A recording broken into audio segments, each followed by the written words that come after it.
Tonight, we're traveling back to Victorian England, a world without smartphones, without electricity, without antibiotics, and without the comforts most of us never think twice about. At first glance, it might seem charming. Neat brick houses, horse-drawn carriages, children playing in quiet streets. A simpler time, but that peaceful picture hides a much harsher reality. Because if you were born as an ordinary Victorian child, there's a surprisingly good chance you would never reach adulthood. Not because of war, not because of crime, but because everyday life itself was dangerous. A glass of water could make you sick. A small cut could become fatal. And going to work at the age of 8 wasn't unusual. It was expected. So tonight, get comfortable, relax beneath your blanket, and together, let's quietly discover why you probably wouldn't survive as a Victorian child. Before we begin, don't forget to like the video and subscribe, but only if you genuinely enjoy these slow journeys through history. If there's another forgotten era you'd like to fall asleep to, let me know in the comments below. Now, turn down the lights, settle into a comfortable position, and let the modern world slowly drift away. Our story begins in Victorian England, where your first challenge is simply being born. Take a slow, gentle breath. The year is 1865. A cold wind blows through the narrow streets. Church bells echo across the town. Somewhere nearby, a baby is about to enter the world. And tonight, that baby is you. You take your first breath in a small brick house tucked along a narrow street in Victorian England. The room is quiet except for the crackling fire and the gentle voices of the women helping your mother through childbirth. There are no bright hospital lights, no modern medical equipment, and no team of trained doctors waiting just outside the door. For most ordinary families, birth happens at home. The woman guiding your arrival is likely a local midwife. She has years of experience, but very few of the tools that modern medicine would consider essential. She cannot check your heartbeat with a monitor. She cannot perform emergency surgery if something goes wrong. She relies instead on knowledge passed from one generation to the next.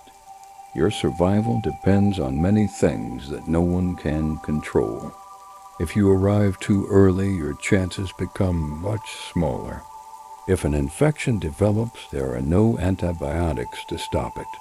If your mother loses too much blood, there is very little anyone can do. Even after a successful birth, the danger has only just begun. The air inside the home is filled with smoke from the coal fire. Clean water is difficult to find. Germs are invisible, and most people still do not fully understand how diseases spread. A simple fever that would be treated with medicine today could become a life-threatening illness within days. Your tiny wooden cradle stands beside the fireplace, wrapped in handmade blankets, stitched together by careful hands. The room feels warm, yet beyond those walls, the world is anything but gentle. Many Victorian parents avoid celebrating too early, not because they don't love their children, but because experience has taught them that not every baby will live long enough to take their first steps. It is a quiet sadness carried by countless families. As the fire burns softly through the night, your journey has only just begun. The greatest challenge isn't growing up, it's surviving long enough to have the chance. The morning sun has finally climbed above the rooftops. sending thin streams of light through the tiny window beside your cradle. Outside, the streets of Victorian England are slowly coming to life. Horses pull heavy carts across uneven cobblestones. Shopkeepers sweep their doorsteps, and chimney smoke rises into the cool morning air. Inside your home, however, another day begins much as the last one ended. The room is small. Every inch of space is shared.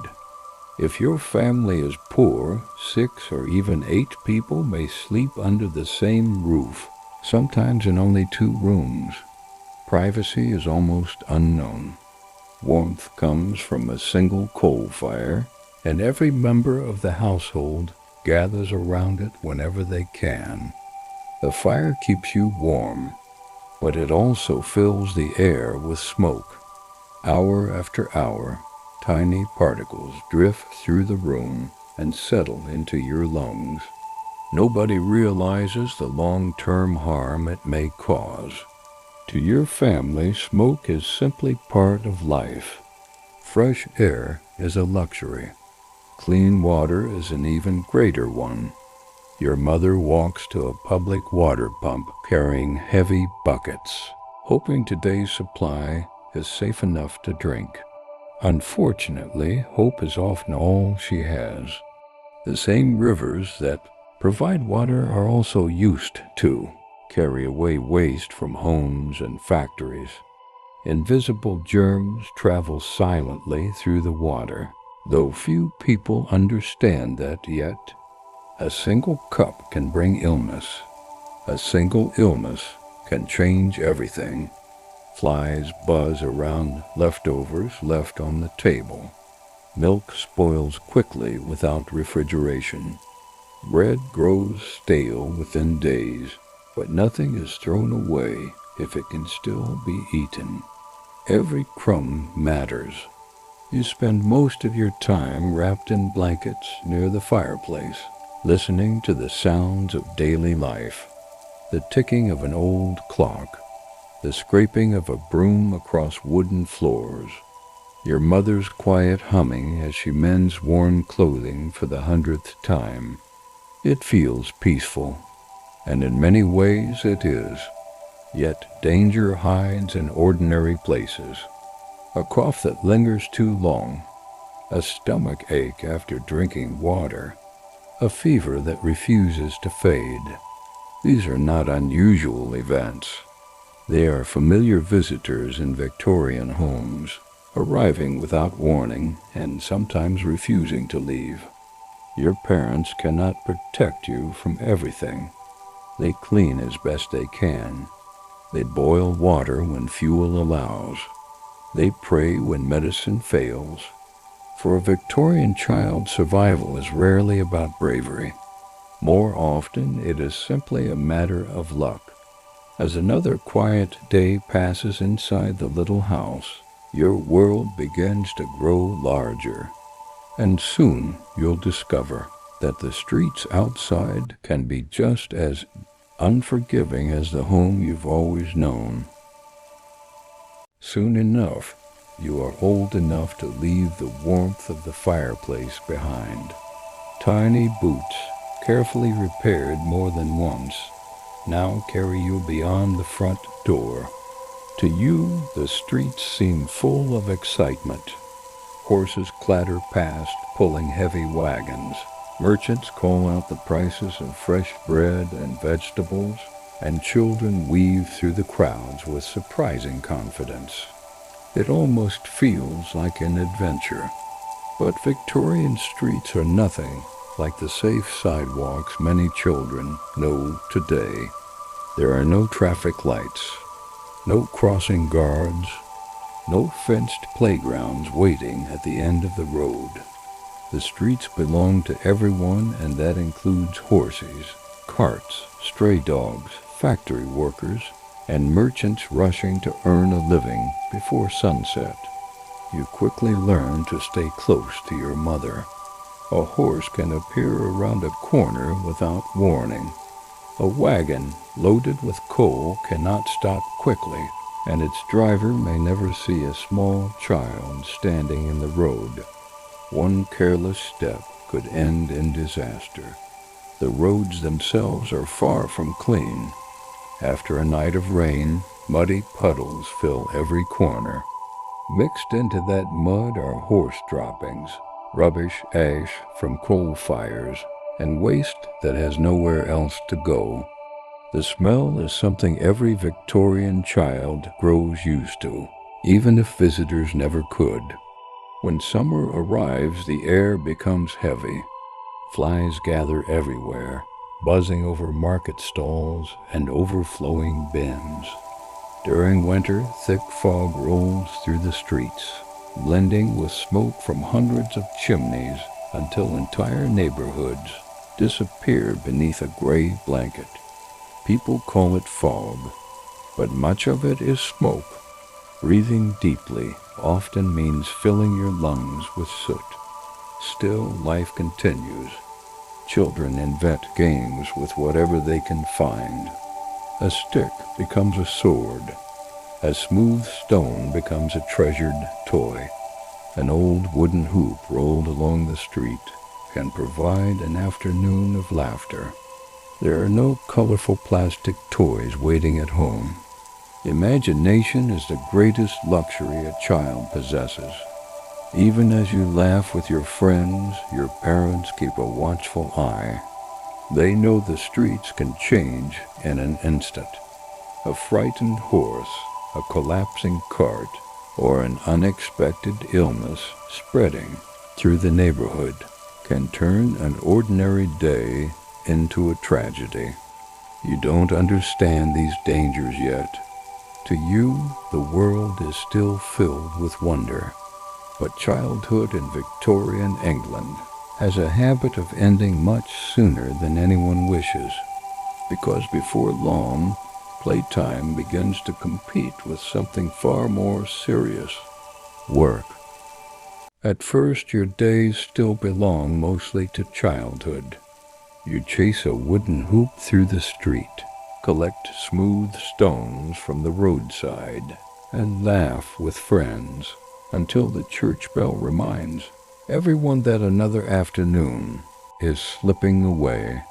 For a little while, life still feels wonderfully simple. But in Victorian England, childhood is a luxury many families cannot afford. As your 8th birthday approaches, conversations begin to change. Your parents no longer ask only how tall you've grown or whether your boots still fit. Instead, they quietly discuss something much more important. Can you work? It is not a cruel question. It is a necessary one. Every coin matters. Bread must be bought.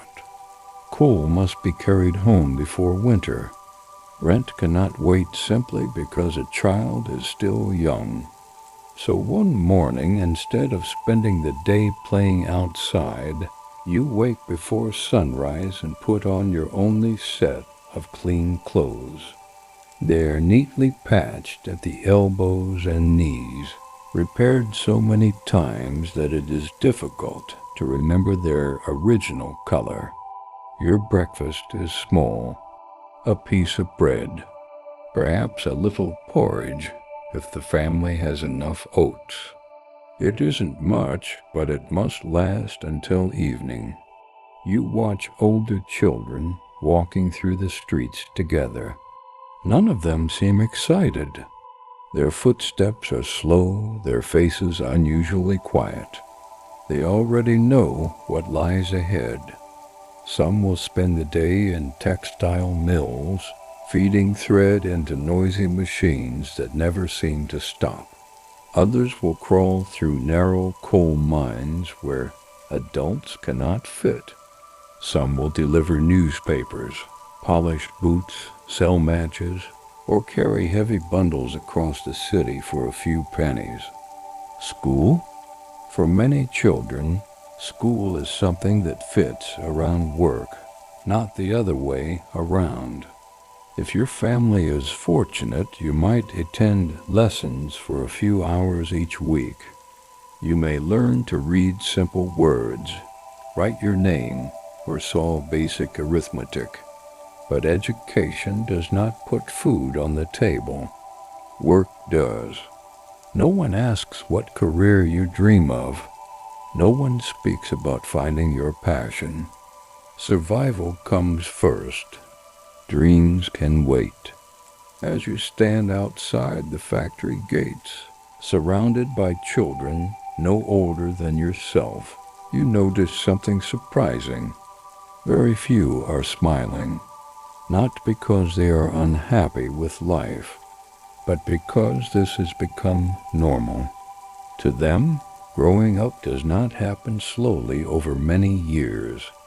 It happens the moment someone is old enough to earn their first coin, and as the large factory doors begin to open with a deep metallic groan, you realize your childhood is quietly slipping away, long before you're ready to let it go. The great iron doors slowly swing open. Without a word, you follow the line of children into the factory. The warm morning sunlight disappears behind thick brick walls, replaced by long rows of towering machines that stretch farther than you can see. The sound is the first thing you notice. It is overwhelming. Hundreds of spinning wheels turn at once. Belts snap across the ceiling. Metal gears grind endlessly against one another.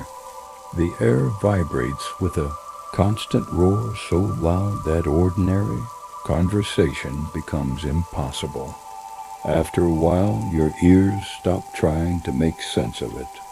The noise simply becomes part of life. The factory smells of hot oil, damp cotton, and coal smoke. Tiny fibers float through the air like invisible snow, settling on your clothes, your face, and eventually your lungs. No one wears a mask. No one even imagines such a thing. Your job seems simple enough. You walk between the machines, picking up loose threads, tying broken yarn, and making sure nothing interrupts production. The work itself isn't difficult, but the machines never stop. Not for breakfast, not for tired feet, not even for children. You must stay alert every second. One careless movement, one sleeve caught in a spinning wheel, one hand placed a little too close, and the consequences can be devastating. The older workers rarely speak. Their faces show years of exhaustion, yet their hands continue moving with practiced precision. They've learned that the machines set the rhythm of the day, not the clock. Hours pass slowly. Your legs begin to ache. Your stomach reminds you that breakfast was many hours ago. When a short break finally arrives, you sit quietly beside other children, eating a small piece of bread wrapped in cloth. Nobody complains. Everyone is saving their energy. Then almost as quickly as it began, the break is over. The machines roar back to life. Outside, the sun crosses the sky. Inside, you hardly notice.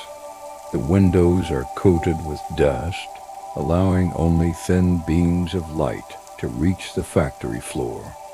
Time feels strange here, measured not by daylight, but by endless repetition, thread after thread, hour after hour, day after day. By the time the final whistle echoes through the building, your shoulders are heavy, your hands are sore, and your eyes sting from the dusty air. You step outside into the cool evening. For the first time all day, you hear something other than machines. Birds, the distant sound of church bells, the quiet rustle of leaves in the evening breeze. It feels almost magical. Tomorrow you'll return and do it all again. Because for many Victorian children, work wasn't something they did once in a while. It was simply childhood itself. After the long hours inside the factory, the walk home feels quieter than usual.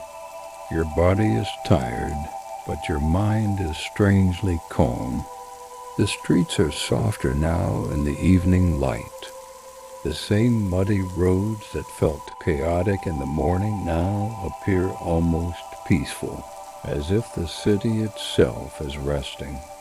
But something unseen is always present in Victorian life, something no one can avoid: water. When you reach home, your mother is already preparing a simple evening meal. A small pot hangs above the fire, and steam rises slowly into the dim kitchen. The smell of boiled vegetables fills the air, mixing with the familiar scent of coal smoke. Water is brought in a metal bucket from the public pump. It looks clean. It tastes normal. But in Victorian England, appearances are often misleading. The same water sources used for drinking are often shared with washing clothes, cleaning streets, and sometimes even disposing of waste. Rivers flow through crowded cities, carrying everything with them: rain, dirt, and invisible disease. People cannot see what makes them sick, so they trust what they can see. If the water is clear, it must be safe. That belief, however, is often dangerous. Boiling water helps, but fuel is expensive. Coal must be used carefully. Every extra fire means extra cost, so families often boil only what they absolutely need. Nothing more, nothing less. You sit near the table, watching your mother pour water into small cups. No one speaks much. The day has taken its share of energy from everyone. Outside, the sky deepens into evening blue. Gas lamps flicker on one by one along the street, casting long shadows across the pavement. The city is still awake, but its voice has softened. Yet illness does not follow a schedule. In Victorian homes, sickness can appear without warning. A stomach pain that begins after dinner. A fever that grows stronger overnight. A cough that refuses to go away. There are doctors, but they are not always nearby. And even when they are, medicine is limited. Many treatments are based more on hope than certainty. Your parents do what they can. They keep the house as clean as possible. They open windows when weather allows. They try to separate spoiled food from fresh food, but germs are invisible, and invisible enemies are the hardest to fight. As you lie down to sleep, the world outside continues moving slowly, steadily, indifferently. Carriages pass in the distance. A dog barks once and then falls silent. A chimney releases one last plume of smoke into the night sky, and inside your small home, another uncertain night begins. Because in Victorian England, survival often depended not only on work or luck, but on something as ordinary and as dangerous as a simple glass of water. Morning arrives once again. The church bells echo across the town, just as they did yesterday. Smoke rises from hundreds of chimneys. Shopkeepers unlock their doors, and factory whistles call workers back to another long day. Everything feels normal, until someone begins to cough. At first, no one thinks much of it. A sore throat is common. A runny nose is expected during the colder months. After all, nearly everyone breathes smoky air and works long hours in damp buildings. But sometimes the cough doesn't go away. Instead, it grows deeper with each passing day. Your mother places the back of her hand against your forehead. It feels warmer than usual. She tells you to rest beside the fire while she prepares a cup of warm tea mixed with herbs, one of the few remedies available to ordinary families. There are no antibiotics, no pharmacies filled with modern medicine, no quick visit to a clinic that guarantees answers.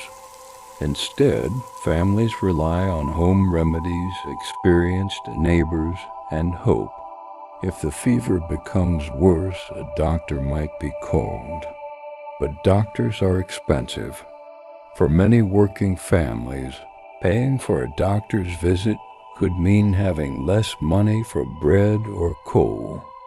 So they wait. Perhaps tomorrow you'll feel better. Perhaps the fever will disappear on its own. Sometimes it does, but sometimes it doesn't. Diseases like measles, scarlet fever, diphtheria, and tuberculosis quietly move through neighborhoods, especially where families live close together. One sick child can unknowingly pass illness to brothers, sisters, friends, and neighbors before anyone realizes what is happening. Windows remain closed during winter to keep precious heat inside. Unfortunately, the sickness stays inside as well.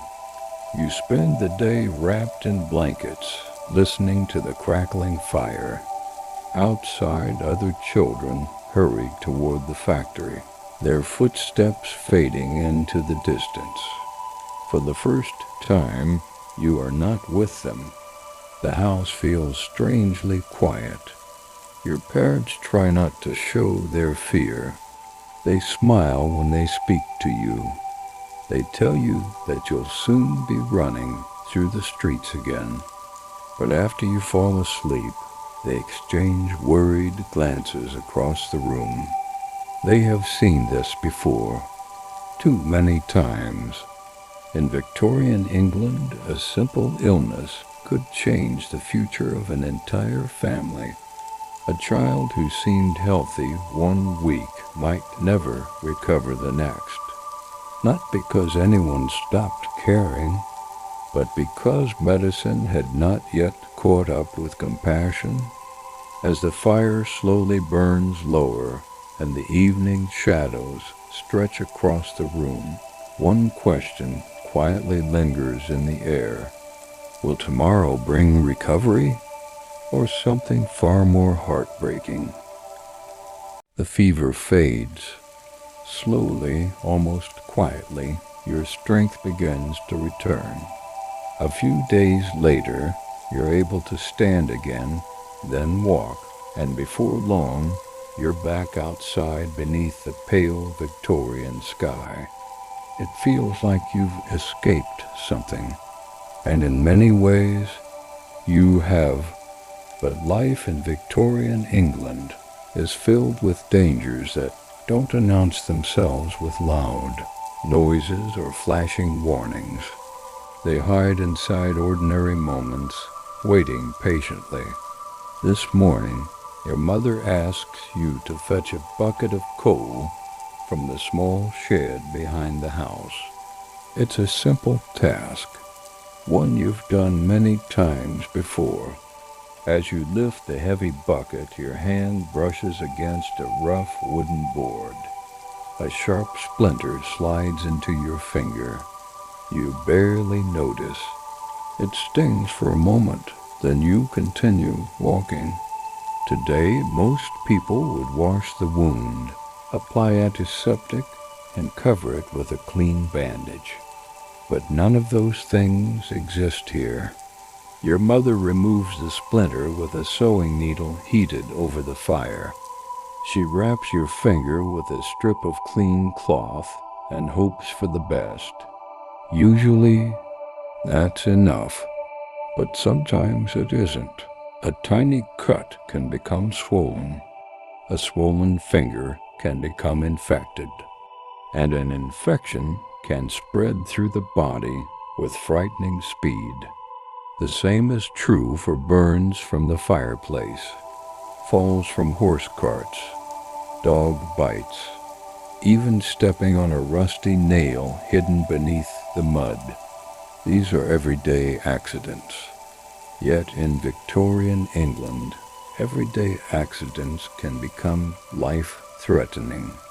Children learn to be careful, not because adults constantly remind them, but because they've seen what can happen when someone isn't.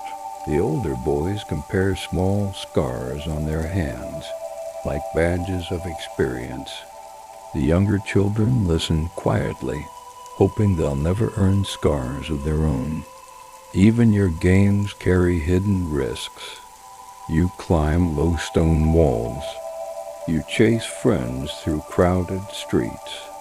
You balance across wooden fences without thinking twice. No one wears helmets. No one owns knee pads. No bright warning signs tell you where danger begins. Instead, experience becomes the greatest teacher. And sometimes, the lessons come at a terrible price. As evening settles over the town, you sit beside the fire once again, watching your bandaged finger while the flames dance quietly in the hearth. It's only a tiny injury, barely worth mentioning, yet your parents continue glancing at it throughout the evening, because they know something you are still too young to understand. In this world, even the smallest wound can decide the rest of your story.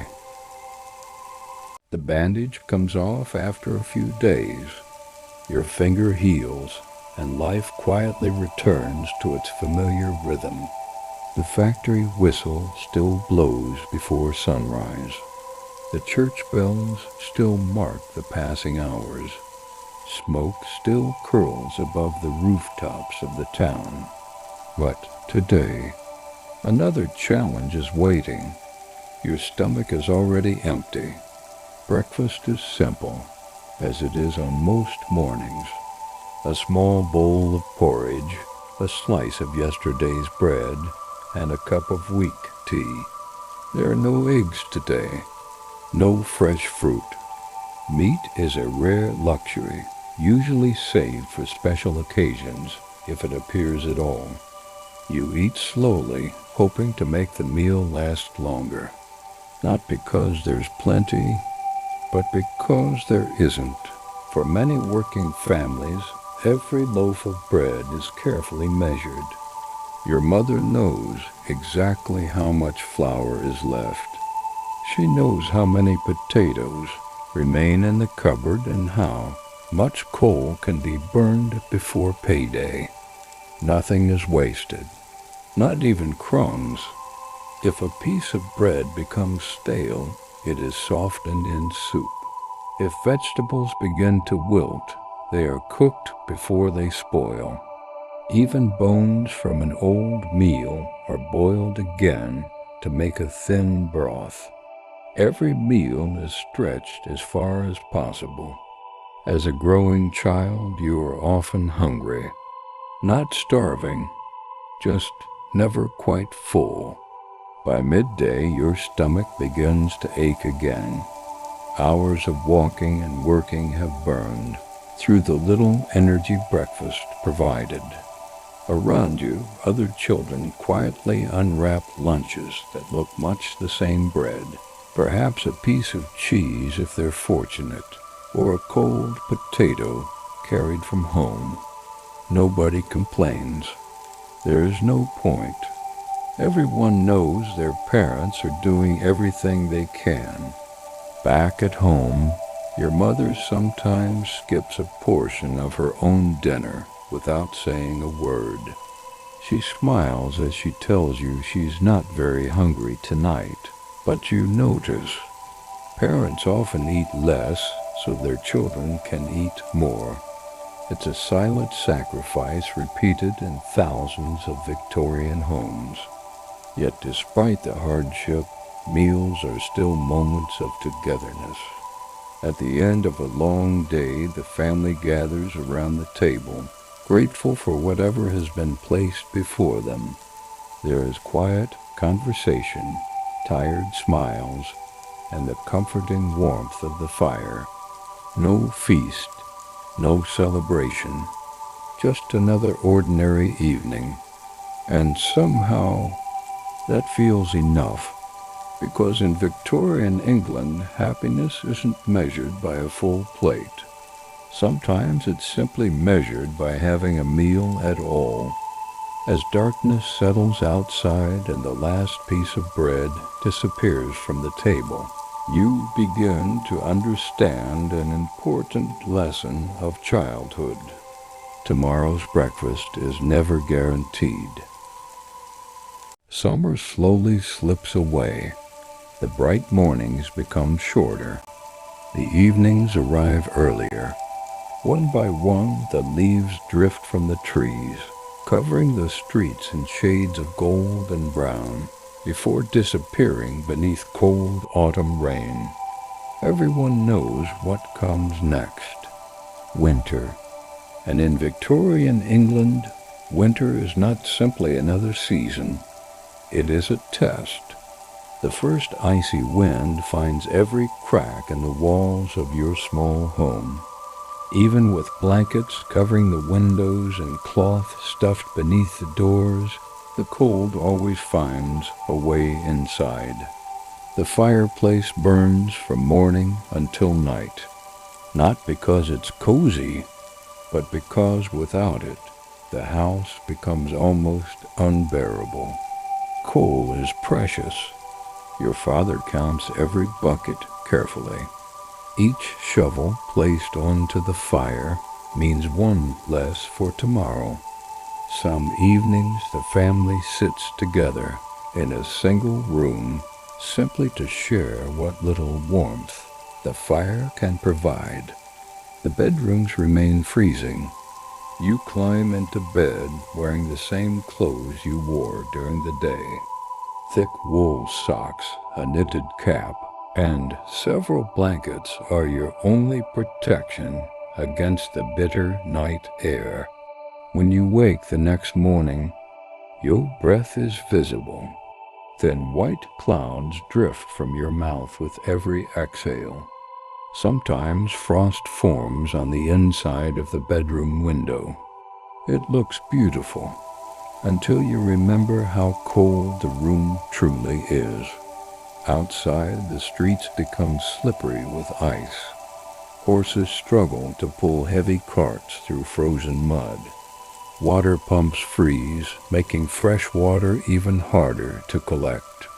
For children, winter brings another danger. Illness spreads more easily.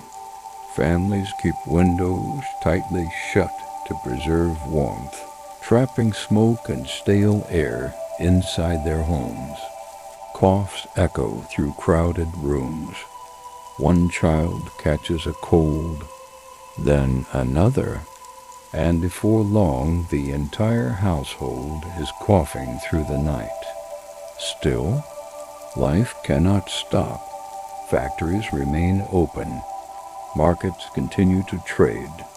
Children continue to work, wrapping scarves tightly around their faces as they walk through snow and freezing rain before sunrise. Cold fingers become numb. Wet boots stay wet all day, yet complaints are few. Not because winter is easy, but because everyone knows there is no alternative. As evening falls, you sit close to the glowing fire, stretching your hands toward its fading warmth. Beyond the tiny window, snow begins to fall in complete silence, covering the rooftops with a blanket of white. For a brief moment, the world looks peaceful, almost magical. But beneath that beautiful layer of snow lies the same difficult reality every Victorian family understands. The hardest part of winter is simply making it to spring. The snow slowly melts. Days grow a little longer, and the cold begins to loosen its grip on the town. For many children, this might sound like the perfect time to return to school. But Victorian childhood rarely follows the rhythm we know today. If you're fortunate, your parents manage to send you to a local school. The building is plain. Its brick walls are darkened by years of coal smoke, and its tall windows let in just enough light to brighten the wooden desks lined neatly across the room. There are no colorful posters, no computers, no backpacks filled with notebooks and pencils. Instead, each child treasures a single slate board and a small piece of chalk. Mistakes are wiped away with a cloth, and the slate is used again and again. Paper is expensive, so nothing is wasted. The teacher enters. Instantly, the room falls silent. Victorian classrooms are built on discipline. Children sit with straight backs, hands folded neatly on their desks. Speaking without permission is discouraged, and even a whisper can earn a sharp look from the front of the room. Lessons begin with reading. The class repeats every word together until it becomes second nature. Then comes writing, careful and slow, followed by arithmetic practiced over and over until every answer is remembered. There is little room for imagination. Education is meant to prepare you for work, not for adventure. Many of your classmates are missing, not because they don't want to learn, because they can't. Some are already working long hours in factories.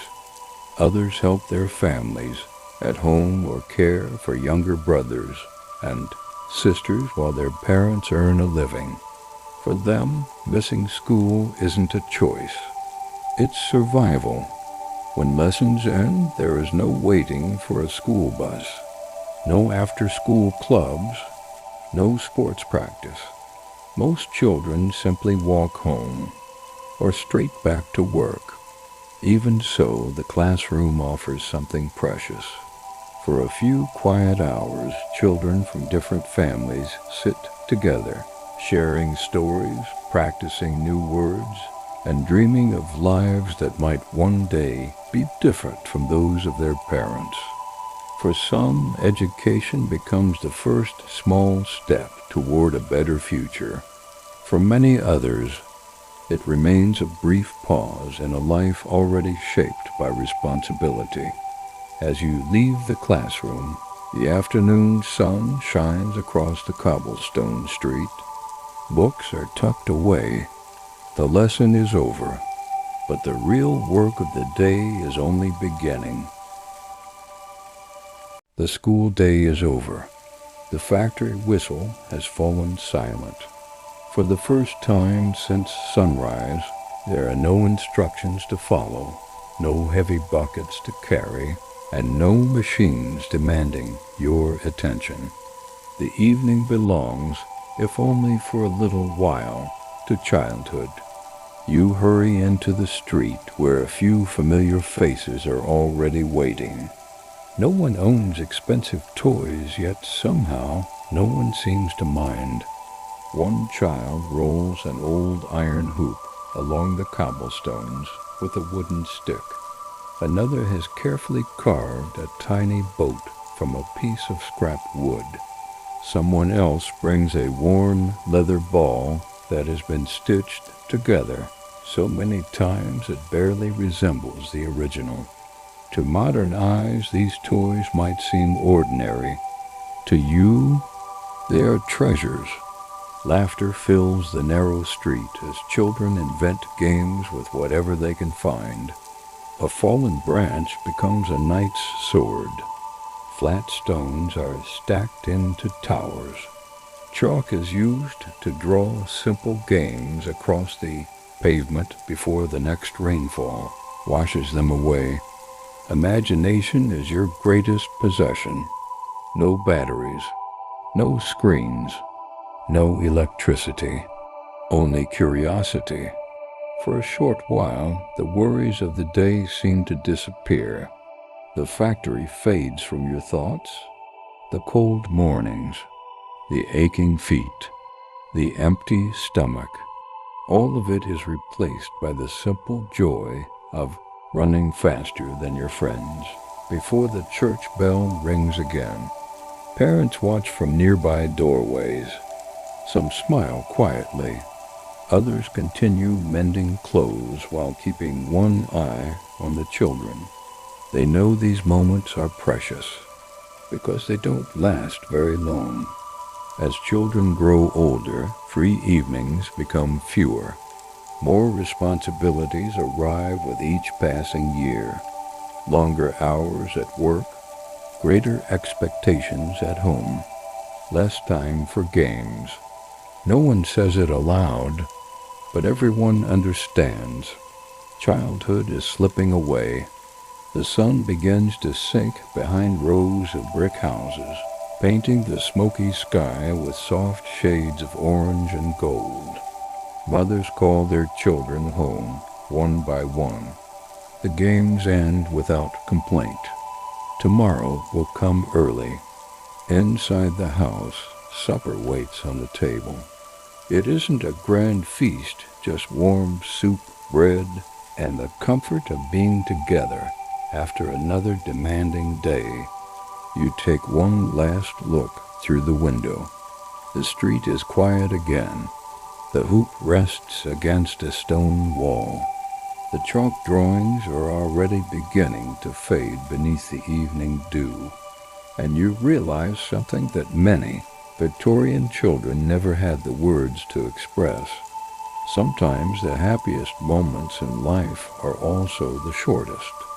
As the fire crackles gently and darkness settles over the town, you drift toward sleep, unaware that tomorrow will bring another lesson about just how fragile childhood can be. A new morning begins like every other. The bakery opens before sunrise. Horses pull their wagons through the narrow streets. Factory chimneys release thick clouds of smoke into the pale sky. Nothing seems unusual until whispers begin to spread. Someone on the next street has fallen seriously ill. No one knows exactly how it started. Some say it was a young boy who returned home with a fever after working at the mill. Others believe it was an elderly woman who became sick after drinking water from the public pump. Stories travel faster than facts. By afternoon, the whispers have reached every corner of the neighborhood. Parents begin calling their children inside earlier than usual. Friends who normally stop to chat at the market now keep their distance, speaking in quieter voices. The town feels different, not because you can see the illness, but because you can feel the fear. You don't understand why everyone suddenly seems so worried. After all, the streets still look the same. The church still rings its bells. The shops are still open. Life appears perfectly ordinary. That is what makes disease so frightening. It hides behind ordinary days. In Victorian England, illnesses often spread before anyone realized what they were facing. One child coughs during breakfast. Another develops a fever 2 days later. Within a week, Several families on the same street may be caring for sick loved ones. No one knows exactly how to stop it. Some families burn herbs believing the smoke will clean the air. Others keep windows tightly shut, hoping to keep the sickness outside. Many simply pray. Doctors do what they can, but even they are still learning. The invisible world of bacteria and viruses remains a mystery to most people. You are told not to visit your friend across the street. Not today. Perhaps not for several days. For a child, it feels confusing. Yesterday you played together. Today you're told to stay away. As evening falls, the neighborhood grows strangely quiet. Fewer children are outside. Fewer conversations drift through open windows. Even the usual laughter seems to have disappeared. Your mother lights another candle and gently closes the curtains. The world beyond the glass suddenly feels much farther away. You curl up beside the fireplace, listening to the soft crackle of burning coal. The house is warm, safe, perhaps, or at least you hope it is, because in Victorian England, people often feared the illnesses they couldn't see far more than the dangers they could, and sometimes their fear was justified. The night passes slowly. Your cough grows a little worse, and by morning, even your parents can no longer pretend that everything is fine. Your mother gently helps you into your coat, wraps a thick wool scarf around your neck, and together you step into the cold Victorian air. Today, you're going to see the doctor. The journey is quiet. The streets are already busy with workers hurrying toward factories, but your pace is much slower. Every few steps you stop to catch your breath. At last, you arrive at a small brick building with a simple wooden sign hanging above the door. There is no bright waiting room, no reception desk, no shelves filled with modern medicine. Inside, the room smells of herbs, coal smoke, and polished wood. The doctor greets your family with a polite nod. He has spent years studying medicine, yet even he knows there are many illnesses he cannot cure. He listens to your breathing with a wooden stethoscope. He checks your pulse. He asks your mother how long you've had the fever. After a few quiet moments, he carefully writes a prescription. It isn't a miracle cure. Perhaps it's a herbal mixture. Perhaps a tonic believed to restore strength. Or simply advice to rest, stay warm, and drink plenty of clean water, if clean water can be found. Your parents thank him kindly. The visit has cost money the family could barely spare, but when a child is sick, every parent hopes that one more visit, one more remedy, one more day of rest might make all the difference. As you leave the doctor's office, you notice other families waiting outside. A young mother holding a crying baby, an elderly man leaning heavily on a walking stick, a factory worker with his arm wrapped in cloth. Everyone has come searching for the same thing, hope.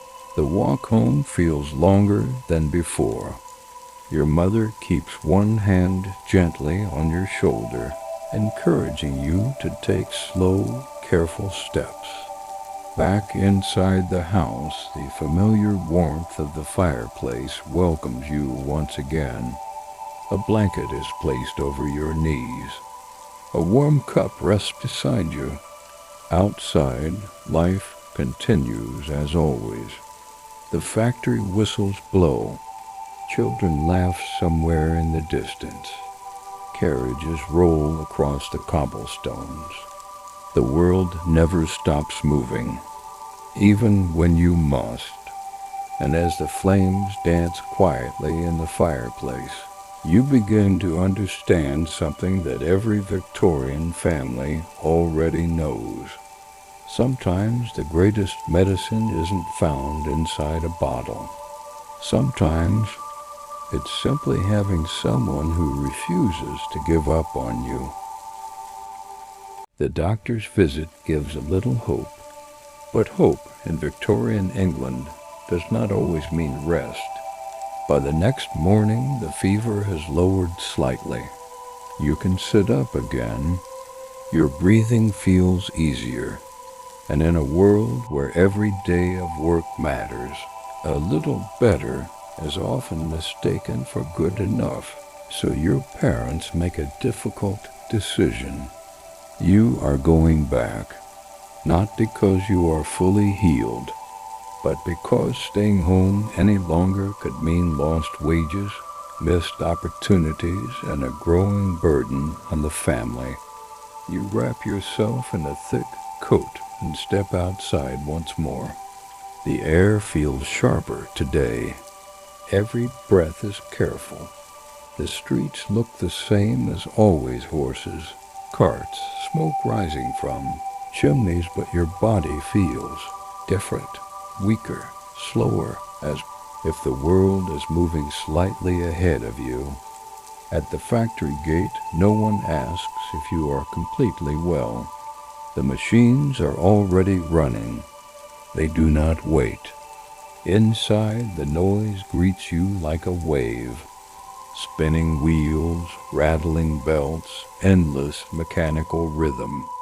You take your place among the other children, trying to match their pace. No one complains, not because they are strong, but because this is normal. If you fall behind, another child will be asked to step forward. The work must continue no matter how you feel. Hours pass again in repetition. Pick threads, fix breaks, move quickly, stay alert. Your head still feels heavy, but you learn to ignore it. Everyone here has learned to work through discomfort. Pain is not something you stop for, it is something you carry quietly. During a short break, you sit beside the wall, watching your hands shake slightly as you hold a piece of bread. You take small bites, slowly regaining strength. Around you, life continues as if nothing is wrong. The machines do not slow down.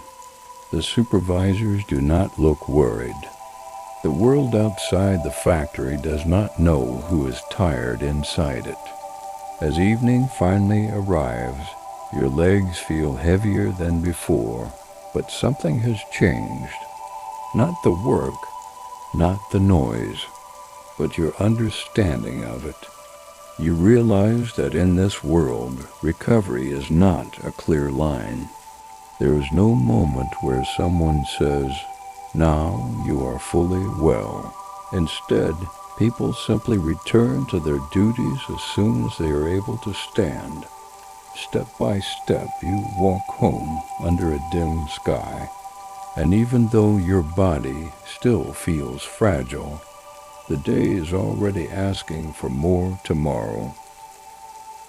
The days begin to blur together again. Morning, factory, evening, sleep, and repeat. But something inside you has changed since the illness. You no longer move through the day with the same lightness you once had as a younger child. Even simple tasks now feel heavier, not just in your hands, but in your thoughts. You notice things you didn't before. The tired faces of adults who never seem to fully recover from exhaustion. The silence of children who speak less after long hours of work. The way everyone seems to measure time not by joy, but by how much they can endure. Still, life does not slow down. At home, there is always something to do. Water must be fetched. Clothes must be repaired. Coal must be brought in before nightfall. Even resting feels like something that needs permission. There is no real separation between being a child and being useful. Both exist at the same time. One afternoon, you are asked to help carry goods from a nearby shop. The load is heavier than expected. Your arms strain, and for a moment you hesitate.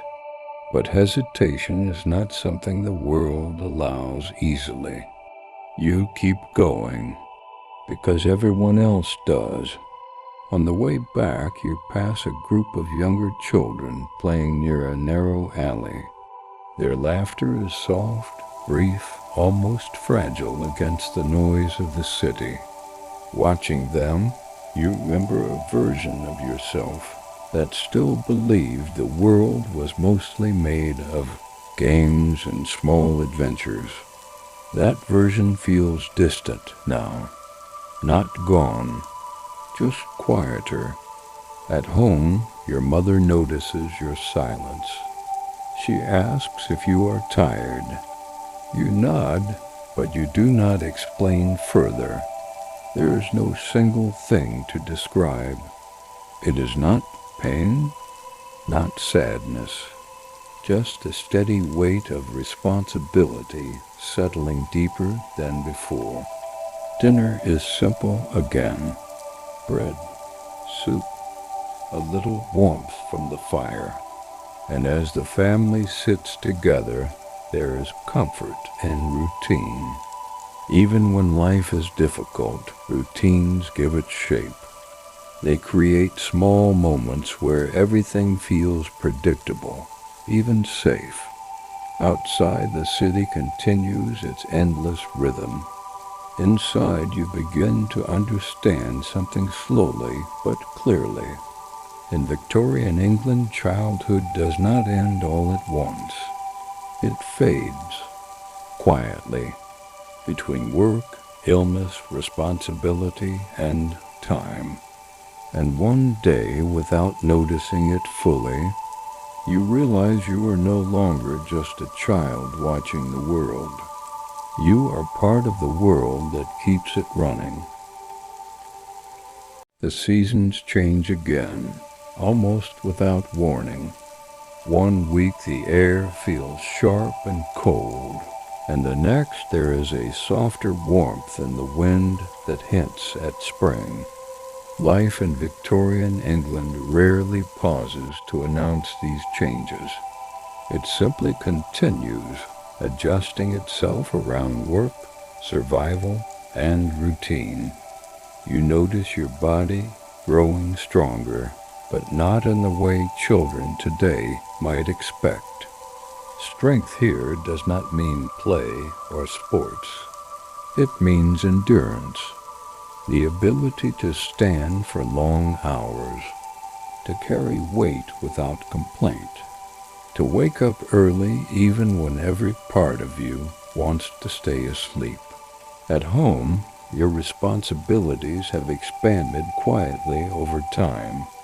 What once felt like helping now feels permanent. There is always something waiting, something that cannot be ignored. Water must be collected before the pump becomes crowded. Firewood must be gathered before evening cold sets in. Clothes must be mended before they are needed again. Nothing is ever truly finished. It only pauses. Outside, the city remains alive with movement. Horses pull carts through narrow streets. Factory whistles mark the beginning and end of shifts. And shopkeepers call out prices that change depending on the day. Everything has a rhythm, but it is not a peaceful rhythm. It is a necessary one. You begin to understand how closely everyone's lives are connected. The bread on your table comes from someone waking before sunrise. The clothes you wear have passed through many hands in noisy workshops. Even the coal in your fireplace has traveled from deep underground, mined by people you will never meet. Nothing arrives easily. Nothing arrives for free. In the middle of all this, small moments still exist. A short conversation with a friend on the street. A rare laugh shared after a small mistake at work. The warmth of sitting near the fire after a long day. These moments do not erase the difficulty of life, but they make it bearable. One evening, as you sit quietly by the window, you watch the sky shift into soft shades of orange and gray. The rooftops of the town are outlined gently against the fading light. For a moment, everything feels still. Not easy, not perfect, but still. And in a life where every hour is filled with responsibility, even stillness feels like something precious. You begin to realize that growing up here is not about learning freedom. It is about learning balance between what you want and what must be done. Some days do not feel heavy, not because life has become easier, but because the mind learns how to notice smaller things. A warm breeze passing through a narrow street, the sound of distant laughter from children playing somewhere nearby, the way sunlight briefly breaks through the smoke and touches the cobblestones in a soft golden line. These moments are not planned. They arrive quietly, without warning. One afternoon after work, you find yourself walking with a few other children. The day's duties are finished, and for a short while, no one is calling your name. No one is giving instructions, and no task is waiting in your hands. Someone suggests a simple game. No one objects. There is no equipment, no preparation, just imagination and space. A stick becomes a horse. A narrow alley becomes a racetrack. A worn-out piece of cloth becomes a flag carried proudly through the air. It is simple, almost nothing, but it feels like everything. For a brief time, the world does not feel like it is built entirely around responsibility. It feels open again, as if childhood has returned to visit you, even if only for an hour. Nearby adults continue their routines. Some glance at the children and smile faintly. Others are too tired to notice. Life does not stop for play, but it does allow small spaces for it to exist. As the sun begins to lower, the warmth in the air slowly fades. The streets grow quieter. One by one, children are called back home. No one argues. Everyone knows the pattern. Joy in this world is never refused. It is simply temporary. At home, dinner is already waiting. The fire burns softly, casting familiar shadows across the walls. The meal is simple again, but there is comfort in sitting together after a long day. You notice something as you eat. The day feels different from others, not because anything extraordinary happened, but because you were able to notice the ordinary without fear or urgency. That feeling is rare, and perhaps that is why it stays with you longer than expected. Before sleep, you look out once more at the quiet street. The world outside is calm, resting between the demands of yesterday and the responsibilities of tomorrow. For a moment, you allow yourself to think something gentle. Even in a difficult life, small joys still find a way to exist.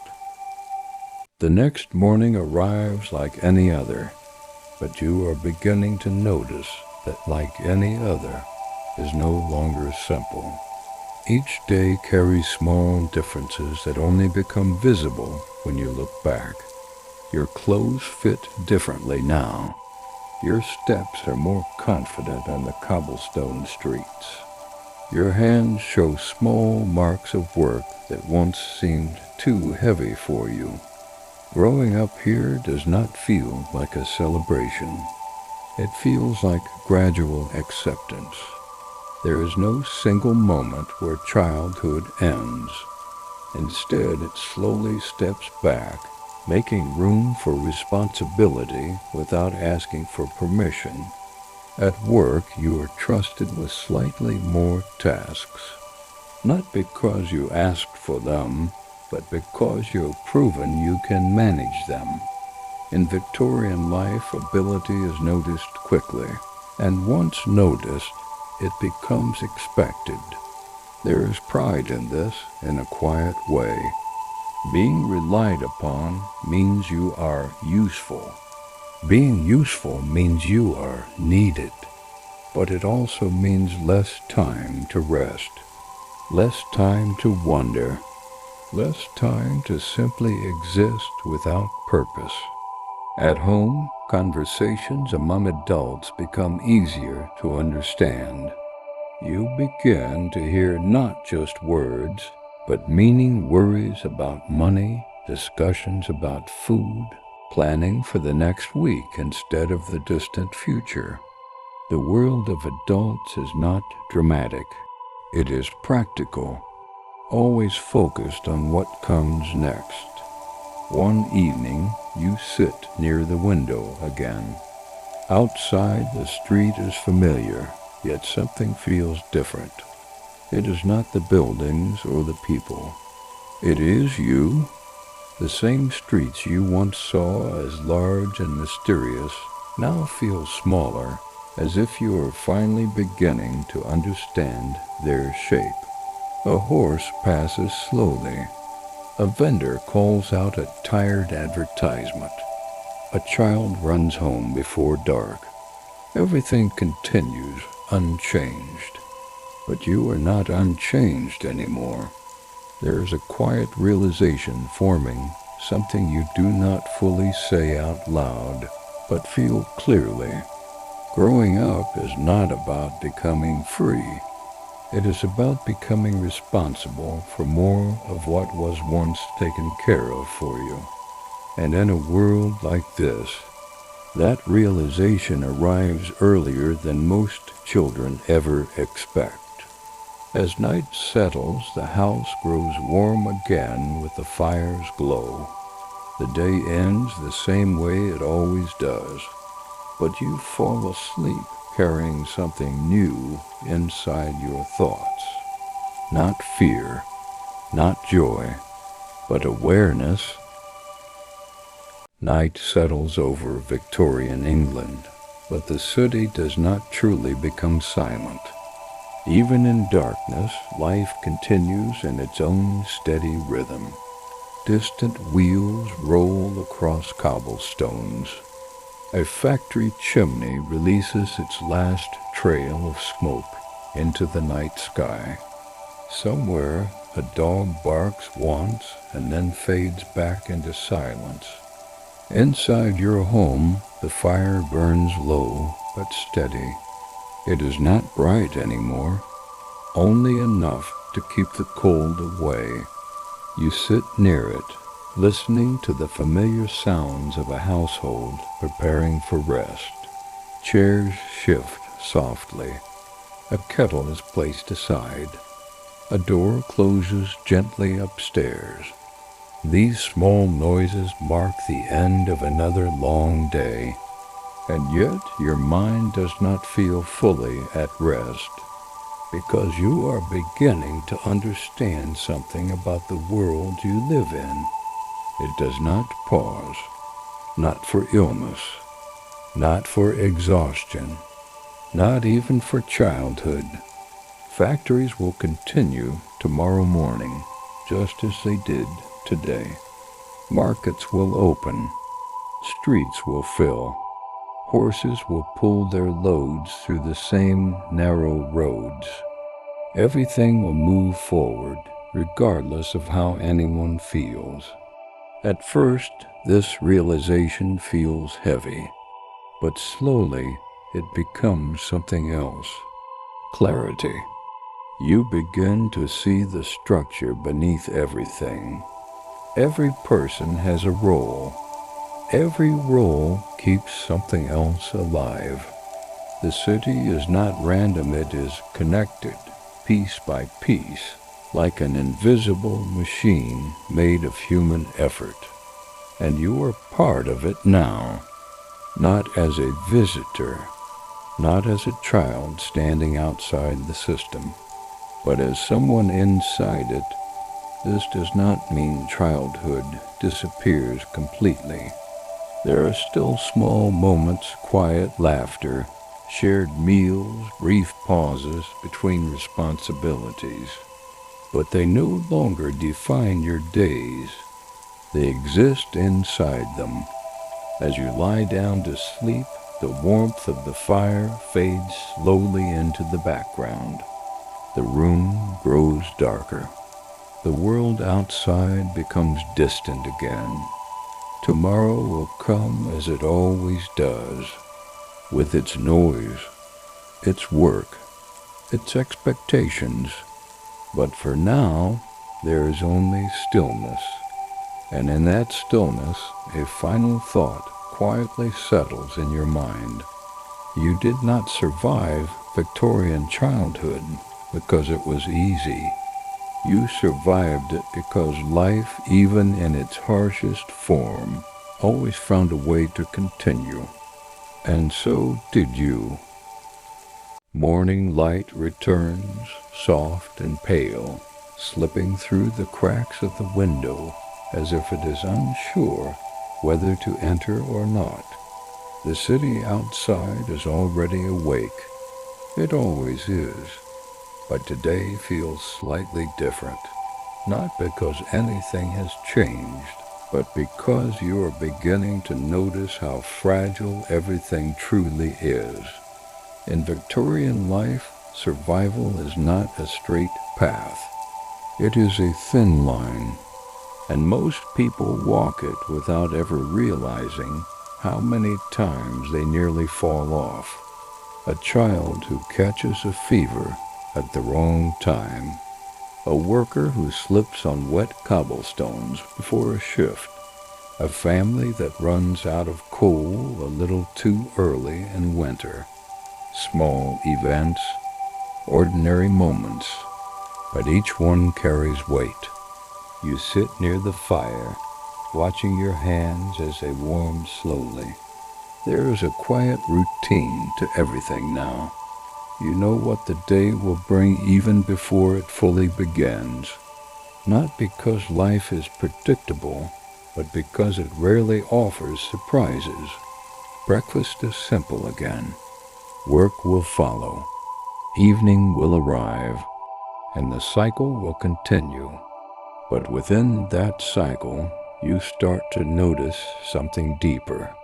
Not everyone experiences the same outcome, even when they live similar lives. Some children grow stronger over time. Some fall ill and recover quickly.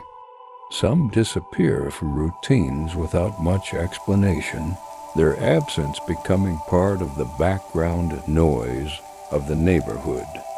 No one speaks of it loudly, but everyone understands it quietly. Luck plays a role that no one can ignore.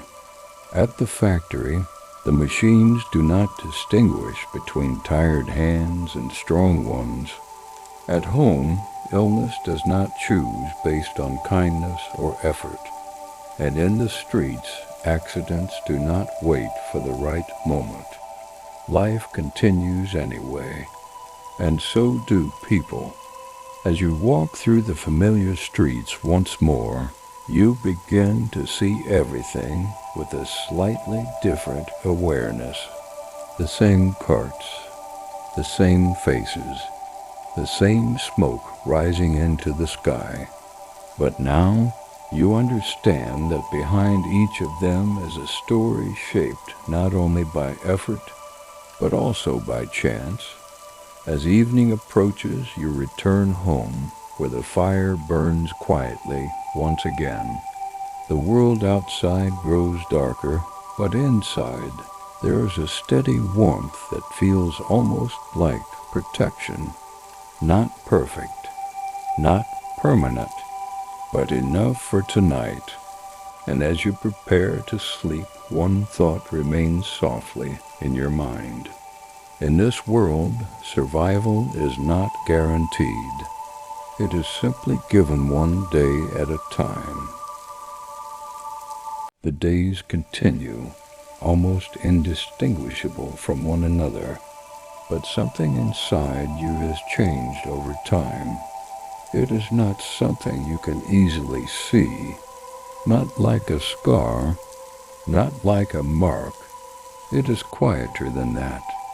It is the way you no longer hesitate before lifting something heavy. The way you know which streets are faster when you are late. The way your body moves through routines without needing to think too much. In Victorian England, strength is not celebrated loudly. It is expected. Children learn to carry responsibilities early, and over time those responsibilities stop feeling unusual. They become part of identity itself. At home, you help without being asked. At work, you follow instructions without needing reminders.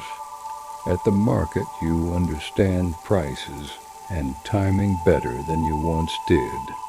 None of this feels like achievement. It feels like adaptation. One afternoon, as you walk through the streets, you notice a younger child struggling to carry a small load. Without thinking, you step forward and help. The child looks at you with a mix of relief and surprise. For a moment, you see something familiar in their eyes. A version of yourself. Not long ago, not so different. You continue walking, but the moment stays with you longer than expected. Because growing up here is not only about becoming stronger, it is also about realizing how quickly others must follow the same path. In the distance, factory whistles echo once again. The sound is sharp, familiar, unavoidable. People begin moving in response without even needing to check the time. Life here is measured less by clocks and more by sound, by routine, by necessity. As evening arrives, the sky turns soft and gray. The streets glow faintly under gas lamps, flickering like tired eyes. People pass by each other without stopping, each carrying their own quiet fatigue. At home, the fire is already waiting, warm, steady, predictable. You sit near it, feeling the day settle into silence.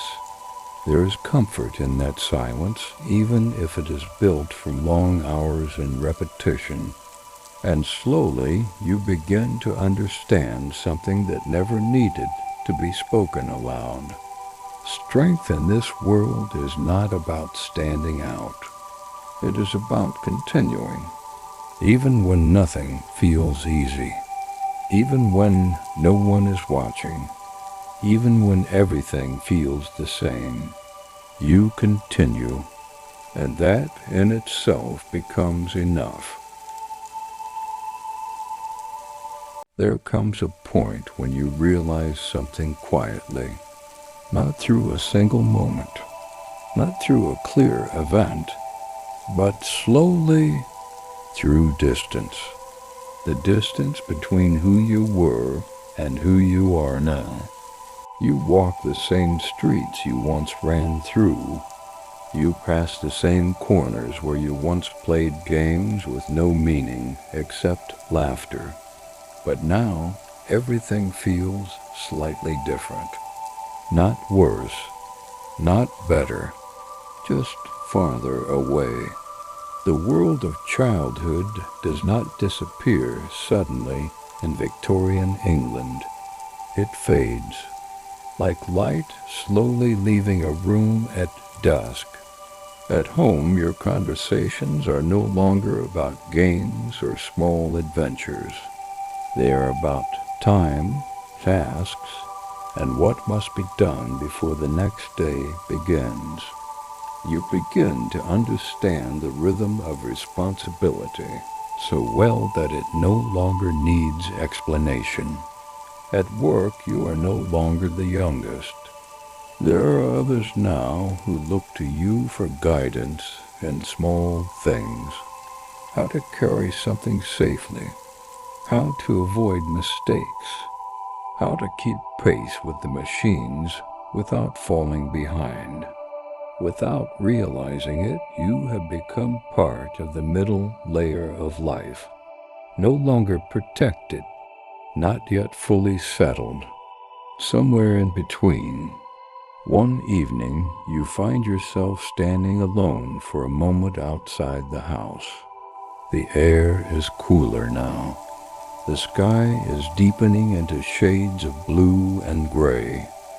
Smoke rises from chimneys like it always does, disappearing into a sky that never seems to hold it for long. You hear children laughing somewhere nearby, and for a brief moment you pause. It is not jealousy. It is recognition. You remember that sound from another time in your life. Not gone, just distant. Inside, the fire burns softly. Warm light spills into the room, waiting for you to return. That glow feels familiar, like a constant presence that has followed you through years of change. You step back inside. The door closes gently, and the world outside becomes slightly quieter again. As you sit near the fire, you realize something simple but important. Childhood does not truly leave all at once. It steps back slowly, until one day you notice it is no longer leading your life, only watching from a distance. And in that realization, there is no sadness, only understanding, because growing up in this world was never a choice. It was simply a path everyone eventually walked. The night feels deeper than usual, not because anything outside has changed, but because something inside has settled quietly over time. The city continues its distant rhythm, horses moving, chimneys burning, faint voices passing through narrow streets, but it all feels softer now, almost like a memory even while it is still happening. You sit near the fire, the same fire that has followed you through years of cold mornings, long work days, and silent evenings. Its glow flickers gently against the walls, steady but never permanent, just like everything else in this world. And now, as you think back, the pieces begin to come together, not as separate events anymore, but as one continuous life. A childhood that began with fragile uncertainty, where survival was never guaranteed. A world where clean water was rare, illness was unpredictable, and even small accidents could become serious. A place where work began early, rest came late, and responsibility arrived long before anyone felt ready for it. You remember the streets, not as dangerous or safe, but as constant, always moving, always demanding, always alive with the sound of people trying to keep everything together. You remember hunger not as a single moment, but as a quiet companion that came and went depending on the day. You remember illness not as fear alone, but as something every family understood too well. And you remember the rare moments of joy not because they were grand, but because they were small enough to survive inside such a difficult world. A laugh shared in the street, a warm meal after a long day, a moment of rest beside a fire that never truly stopped burning. Now everything feels distant, not gone, just softened by time. And as you sit there, you begin to understand something simple about the life you have just lived through. Survival was never about strength alone. It was about adaptation, about endurance, about continuing even when comfort was rare and certainty even rarer. Outside, the wind moves gently through the streets. The world does not stop. It never did. It simply keeps going, carrying forward every life that passes through it. And in that endless motion, countless children once grew up in silence, becoming adults, not through a single moment, but through 1,000 small necessities. You are one of them. And now, as the fire burns lower and the room grows quiet, there is nothing left to prove, nothing left to endure for today. Only rest, only silence, only the soft understanding that even the hardest lives still find their way forward, one day at a time.